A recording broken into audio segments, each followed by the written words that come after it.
पंच पुरुष महायोग।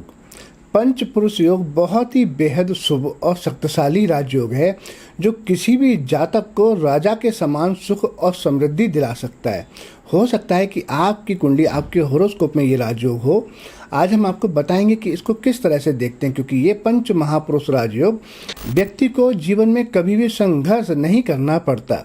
इन योगों से जातक को जीवन में धन और ऐश्वर्य की प्राप्ति होती है। जातक बुद्धिमान होता है, बौद्धिक और सामाजिक गुण उसके अंदर कूट कूट कर भरे होते हैं। जातक बुद्धिमान, वाक्पटु और गुणवान होता है, जिससे समाज में मान सम्मान की प्राप्ति होती है। नेतृत्व क्षमता बहुत अच्छी होती है। राजनीति और व्यापार के क्षेत्र में ये जातक दक्ष होते हैं और अपना कार्य कुशलता से करते हैं और किसी से भी अपना कार्य कुशलता से निकलवा लेते हैं। वैदिक ज्योतिष में 5 ग्रहों मंगल, बुध, बृहस्पति, शुक्र, शनि द्वारा बनने वाले 5 महाशक्तिशाली राजयोग होते हैं ये, जो जन्म कुंडली में शुभ स्थिति में होने पर जातक को धन, बुद्धि और समृद्धि प्रदान करते हैं। इन योगों के नाम है रोचक योग जो मंगल ग्रह के द्वारा बनता है, भद्र योग जो बुध ग्रह के द्वारा बनता है, हंस योग जो बृहस्पति गुरु ग्रह के द्वारा बनता है, मालव योग जो शुक्र ग्रह के द्वारा बनता है और शश योग जो शनि ग्रह द्वारा बनता है। आज हम आपको संपूर्ण जानकारी देंगे कि ये योग कुंडली में किस प्रकार बनते हैं और इन योगों के बनने से आपके जीवन में क्या शुभताएं होती हैं। साथ ही में अगर आपकी कुंडली, आपके होरोस्कोप में इसमें से कोई भी योग बन रहा हो तो आपको कौन से व्यापार में बहुत ज़्यादा तरक्की हो सकती है, आपको कौन से कार्य करने पर बहुत ज़्यादा लाभ प्राप्त होगा, संपूर्ण जानकारी देंगे। लेकिन वीडियो शुरू करें उससे पहले आपसे आग्रह करेंगे कि अगर आप अपने चैनल पर नए हैं और आपने अपने ही चैनल को अब तक सब्सक्राइब नहीं किया तब चैनल को सब्सक्राइब कर लें और बेल आइकन के बटन को दबाना बिल्कुल भी ना भूलें, क्योंकि जब भी हम कोई नई अच्छी जानकारी की वीडियो अपलोड करेंगे वो सबसे पहले आप तक पहुंचेगी और आप हमारी किसी भी जानकारी से वंचित नहीं रहेंगे। और कमेंट कर जय महादेव अवश्य लिखें, जिससे हम भी महादेव से प्रार्थना करें आपके लिए कि आपकी कुंडली में अगर ऐसा कोई योग है तो वो पूर्णतः आपके लिए काम करे, और योग नहीं भी है तब भी महादेव की कृपा आप पर बनी रहे और महादेव आपको जीवन में सुख शांति समृद्धि प्रदान करें, क्योंकि एक महादेव ही हैं जो आपकी किस्मत बदल सकते हैं। आपकी कुंडली में कोई योग नहीं भी है तब भी उस योगों जैसे आपको जीवन में सुफल प्रदान कर सकते हैं।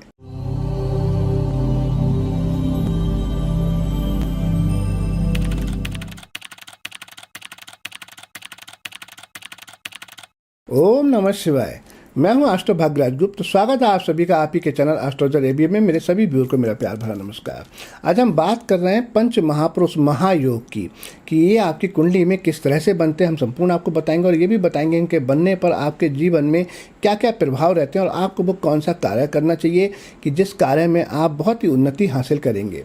पंच महापुरुष योगों के जो नाम है और निर्माण की शर्तें जो हैं वो भी हम आपको बताएंगे। पंच महापुरुष योग के प्रभाव और विशिष्ट कैरियर के बारे में बताएंगे। प्रत्येक योग अपने संबंधित ग्रह की अपनी राशि या उच्च राशि में कुंडली के केंद्र भाव में या चंद्रमा से पहले, चौथे, 7वें और 10वें यानी कि केंद्र में जब स्थित होता है तब ये योग बनता है। मैं आपको दोबारा बताता हूँ कि जिन ग्रहों के बारे में भी हमने बताया था, मंगल के द्वारा जो रोचक योग बनता है, बुध के द्वारा जो भद्र योग बनता है, बृहस्पति के द्वारा जो हंस योग बनता है, शुक्र के द्वारा जो मालव्य योग बनता है और शनि के द्वारा जो शश योग बनता है, जब ये ग्रह अपनी स्वयं की राशि में या अपनी उच्च की राशि में केंद्र में बैठे होते हैं 1, 4, 7, 8 में, आपके लग्न आपके असेंडेंट के हिसाब से या आपकी चंद्र राशि से पहले, चौथे, 7वें और 10वें भाव में बैठे होते हैं तब ये योग बनते हैं।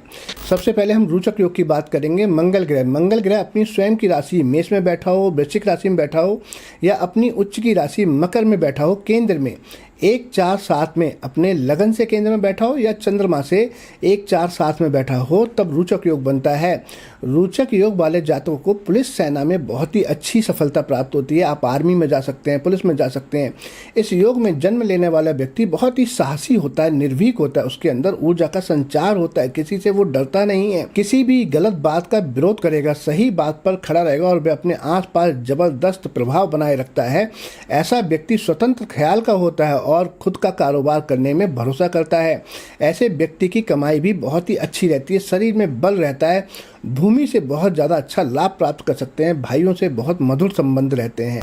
दूसरा योग है भद्र योग, जो बुध के द्वारा बनता है। बुध अपनी स्वयं की राशि मिथुन में बैठे हों या अपनी स्वयं की राशि कन्या में उच्च के होकर बैठे हों और आपके केंद्र स्थान में बैठे हों, ये आपके लगन से 1 4 7 10 में बैठे हों या आपकी चंद्र राशि से 1 4 7 10 में बैठे हों। मकर राशि में बैठने पर भी अच्छा प्रभाव दे देते हैं। भद्र योग वाले व्यक्ति बहुत ही उच्च शिक्षा प्राप्त करते हैं, बैंकिंग में बहुत आगे जाते हैं। बुद्धि के कारक ग्रह बुध इस योग से जातक को बहुत ही बुद्धिमान बनाते हैं। ऐसा जातक समाज में प्रसिद्धि पाता है, वह सरकारी नौकरी में उच्च पद हासिल करता है। ये पंच महापुरुष योग जातक को बहुत ही सभ्य बनाता है, बहुत ही बुद्धिमान बनाता है। ऐसे लोग बात करने में बहुत ही सभ्य होते हैं और वाक्पटु बनाता है। ऐसे लोगों में बात करने की जो कला होती है बहुत ही अच्छी होती है। तीसरा है हंस योग, जो बृहस्पति ग्रह के द्वारा बनता है। बृहस्पति देव अपनी स्वयं की धनु राशि या मीन राशि में बैठे हों या उच्च राशि कर्क में चंद्रमा से 1 4 7 में बैठे हों या आपके लगन से 1 4 7 10 केंद्र में बैठे हों, तब ये योग बनता है। हंस योग वाले, हंस योग में जो लोग पैदा होते हैं बहुत ही, हम कहते हैं, धार्मिक प्रवृत्ति के होते हैं, बहुत ही नैतिक प्रवृत्ति के होते हैं। जातक को बहुत ही आध्यात्मिक बना देते हैं और ज्योतिष के क्षेत्र में भी बहुत आगे लेकर जाते हैं। इस योग में जन्म लेने वाला जातक बहुत ही चरित्रवान होता है, उसे किस्मत का साथ मिलता है क्योंकि नवम भाव भाग्य के कारक होते हैं बृहस्पति देव। इसके साथ ही प्रभावशाली लोगों का साथ मिलता है और निर्णय क्षमता बहुत ही अच्छी होती है। ऐसे लोगों पर साक्षात भगवान विष्णु की कृपा हमेशा बनी रहती है। चौथा है मालव्य योग। मालव्य योग शुक्र ग्रह के द्वारा बनता है। शुक्र ग्रह अपनी स्वयं की राशि वृषभ, तुला या अपनी उच्च की राशि मीन में बैठे हों, लगन से 1 4 7 10 में बैठे हों या आपकी चंद्र राशि से 1 4 7 10 में बैठे हों और ये जब केंद्र भाव में बैठे होंगे तब ये मालव्य योग बनाएंगे। और मालव्य योग वाला व्यक्ति धैर्यवान होता है, संतुष्ट होता है।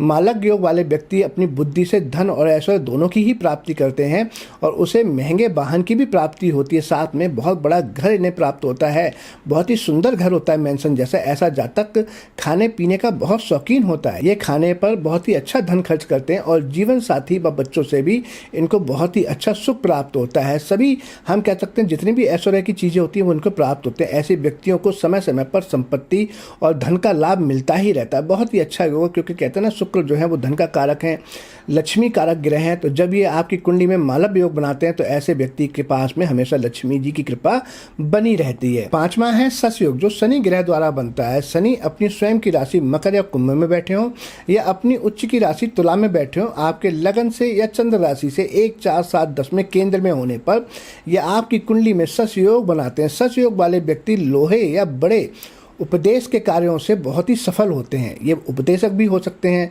फिलोसफर भी हो सकते हैं, लोहे के कारोबार से बहुत आगे निकलते हैं। ये योग जिस भी जातक की कुंडली में बनता है वो बहुत मेहनती होता है, ईमानदार होता है, मजबूत इरादों वाला होता है। ऐसा व्यक्ति विपरीत लिंग के लोगों को आकर्षित करने में बहुत ही कामयाब होता है। यही नहीं, कार्य क्षेत्र में कई अधिकार और शक्तियाँ मिलती हैं ऐसे लोगों को। ऐसे लोग मिनिस्टर भी देखे गए हैं, बहुत बड़े डॉक्टर भी देखे गए हैं, या हम कह सकते हैं जज भी देखे गए हैं जिनकी कुंडली में शश योग होते हैं। बहुत ही अच्छे जज होते हैं, न्यायप्रिय होते हैं। ऐसा व्यक्ति लोगों पर प्रभाव जमाता है, उनकी जो प्रभाव की क्षमता होती है बहुत तीव्र होती है। ये कहीं भी जाते हैं लोगों की नज़र में आ जाते हैं। आज हमने आपको संपूर्ण बताया कि ये पांचों जो पंच महापुरुष योग होते हैं कुंडली में किस तरह से बनते हैं और ऐसे व्यक्तियों को कौन से कार्यों में अधिक जाना चाहिए। अगर आपकी कुंडली में किसी प्रकार से योग बन रहे हैं और आपको लाभ नहीं मिल रहा, तब कहीं ना कहीं आपकी कुंडली में कहीं दूसरे ग्रह इसको रुकावट का काम कर रहे हैं। अगर आप जानना चाहते हैं कि आपकी कुंडली में योग कौन से घर में बन रहा है, आपको कौन सा उपाय करना चाहिए, तब आप हमसे कंसल्ट कर सकते हैं। अगर आपका कोई क्वेश्चन है तो आप कमेंट कर भी हमसे पूछ सकते हैं। इसी के साथ मैं अपनी वाणी को विराम दूंगा और बहुत जल्दी आपसे फिर मिलेंगे एक नई जानकारी के साथ। तब तक मुझे इजाज़त दीजिए। नमस्कार।